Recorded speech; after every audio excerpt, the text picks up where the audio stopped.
Friend ಇಂದಿನಿಂದ RCB watchers KKR ವಿರುದ್ಧ ನಡೀತಿರುವಂಥ ಈ ಒಂದು ಮ್ಯಾಚು 58ನೇ ಮ್ಯಾಚು. ಈ ಒಂದು ಮ್ಯಾಚ್ ನಡೆಯೋದು ಚಿನ್ನಸ್ವಾಮಿ ಸ್ಟೇಡಿಯಂ ಬೆಂಗಳೂರಲ್ಲಿ ನಡೀತಾ ಇದೆ ಫ್ರೆಂಡ್. ಟೋಟಲ್ ಆಗಿ ಈ ಒಂದು IPL ಒಂದು 10-15 ದಿವಸ ಸ್ಟಾಪ್ ಆಗಿತ್ತು, ಕಾರಣ ಎಲ್ಲರಿಗೂ ಕೂಡ ಗೊತ್ತಿದೆ.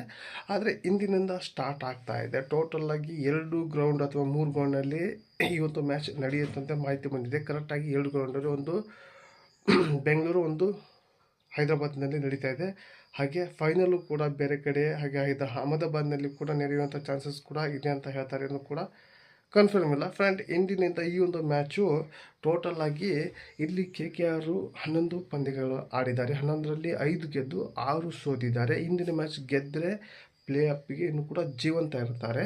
ಇಲ್ಲ ಸೋತಂದರೆ ಈ ಒಂದು ಪ್ಲೇ ಆಫಿಂದ ಕಂಪ್ಲೀಟಾಗಿ ಹೊರಗೆ ಬೀಳುವಂಥ ಸಾಧ್ಯತೆ ಇರುತ್ತೆ. ಅದೇ RCB ನೋಡೋದಾದರೆ, RCB ಅವರು 11 ಮ್ಯಾಚ್ ಆಡಿದ್ದಾರೆ. 11ರಲ್ಲಿ 8 ಗೆದ್ದು 3 ಸೋತಿದ್ದಾರೆ. ಇಂದಿನ ಮ್ಯಾಚ್ ಏನಾದರೂ RCB ಗೆದ್ದರೆ ಡೈರೆಕ್ಟಾಗಿ ಪ್ಲೇ ಆಫ್ಗೆ ಹೋಗ್ತಾರೆ.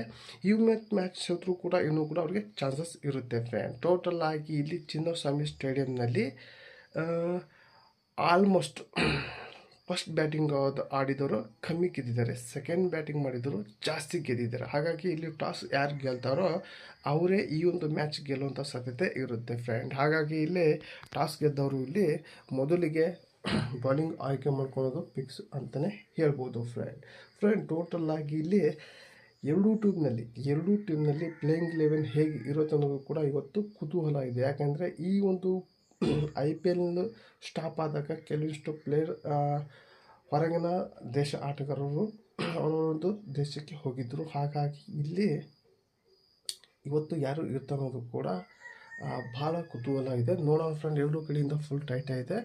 ಇಲ್ಲಿ ಎರಡೂ ಪ್ಲೇಯಿಂಗ್ 11 ಕೂಡ ಫುಲ್ ಚೇಂಜ್ ಆಗುತ್ತೆ ಫ್ರೆಂಡ್. ಟೋಟಲ್ ಆಗಿ ಫ್ರೆಂಡ್ ಈ ಒಂದು ಮ್ಯಾಚ್ ನಿಮ್ಮ ಮುಂದೆ ಈ ಒಂದು ವಿಡಿಯೋ ಇಷ್ಟ ಆದರೆ ಒಂದು ಲೈಕ್ ಕೊಡಿ. ಈ ಒಂದು ವಿಡಿಯೋ ನಿಮ್ಮ ಫ್ರೆಂಡಿಗೆ ಶೇರ್ ಮಾಡಿ ಅಂತ ಹೇಳಿ ಎಂಡ್ ಮಾಡ್ತಾಯಿದ್ದೀನಿ. ಮತ್ತೆ ತಕ್ಷಣ ಟೇಕ್ ಕೇರ್, ಬಾಯ್.